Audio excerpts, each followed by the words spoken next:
In this lecture, we'll talk about matrix operations. Before we get into the operations, we need to talk about a little bit of notation. So when we're referring to the entries of a matrix, we're going to use a double subscript.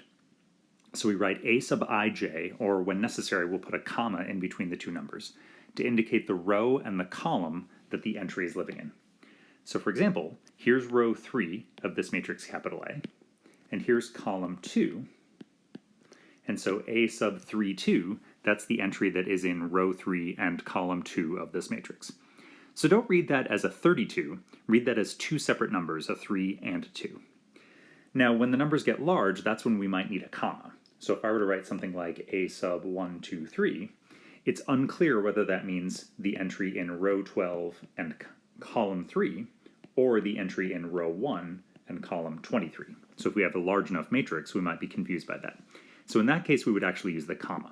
But when they're single-digit subscripts, we typically won't write the comma, and we'll just write the two numbers next to each other. Another terminology here, the entries that have the same row and column, we call that the main diagonal of the matrix A. So that's the entries A11, A22, A33, and so on.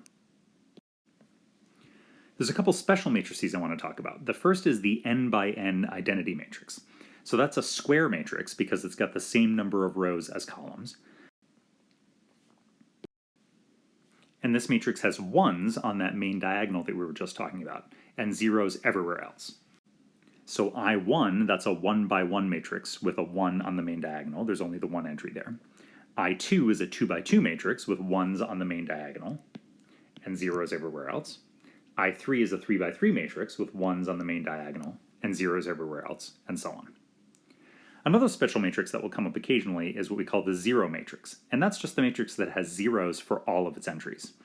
Now notice that that notation here, which is a capital O, doesn't indicate the size of that matrix, but usually that size will be clear from context.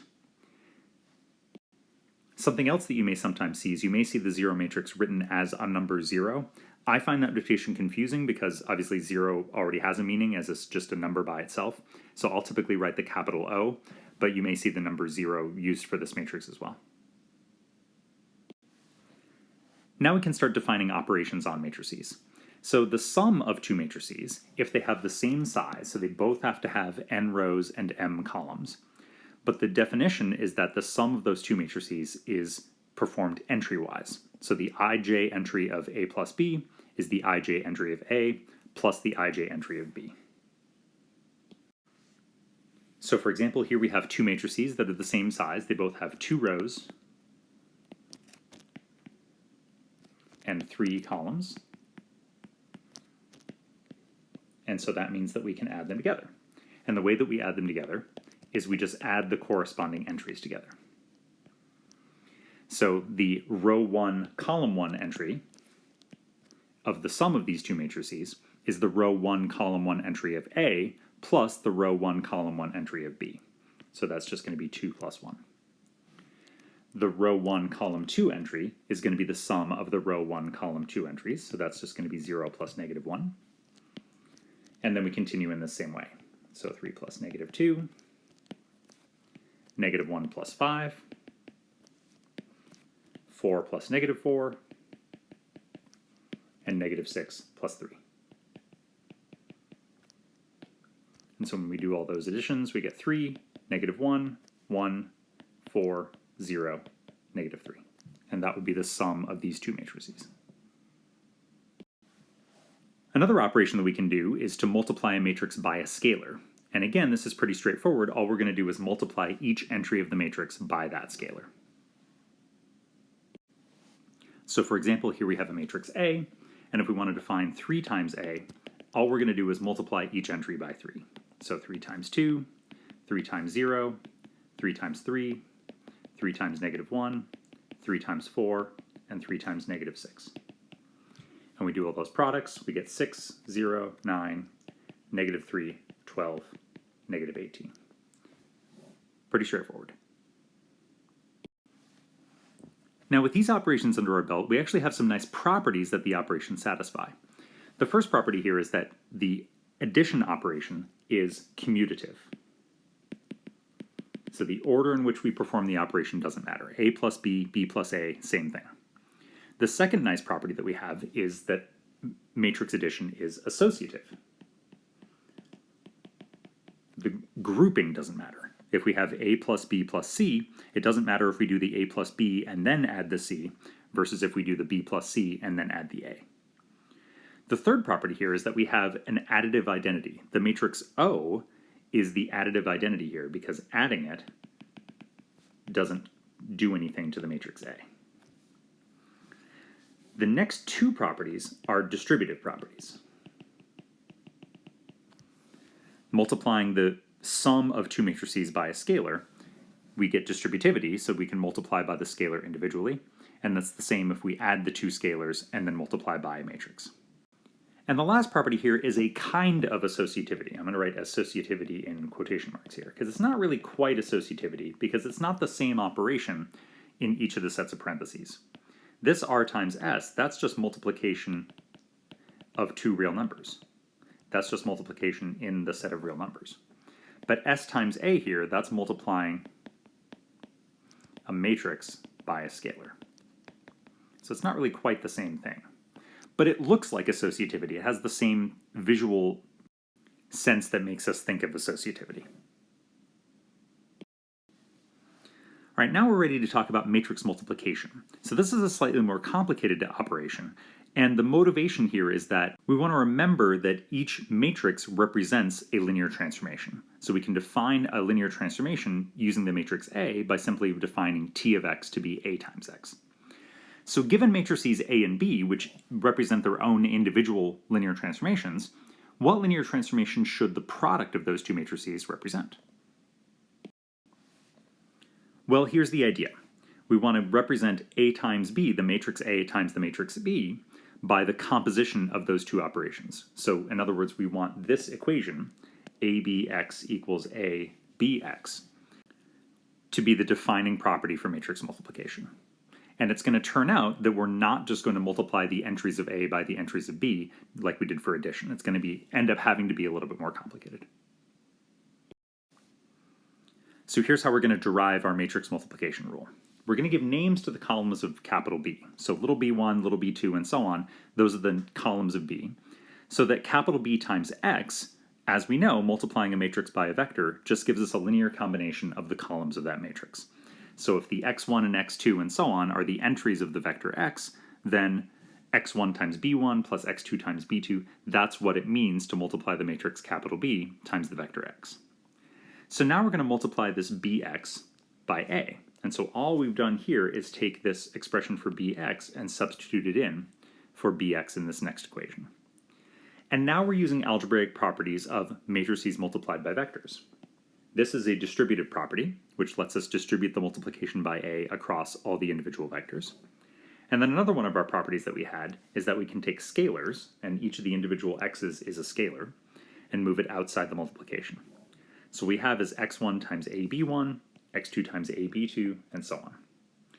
And what I want you to notice here is that this last line is a linear combination of the vectors ab1, ab2, and so on up through abp. And remember that we can represent linear combinations of vectors as a matrix times a vector, where the scalars of the linear combination are the entries of the vector, and the vectors that we're finding the linear combination of, those are the columns of the matrix. And so what we have here is our definition of our matrix AB.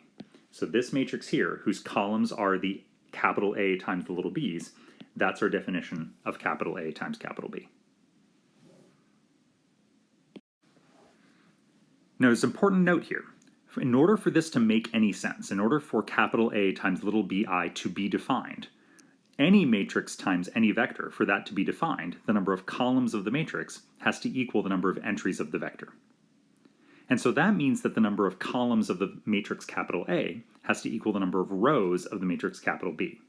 If those two numbers don't match up, then the product capital A times capital B is not defined. So let's carefully work through an example. In this case, we've got a matrix A which has 2 columns,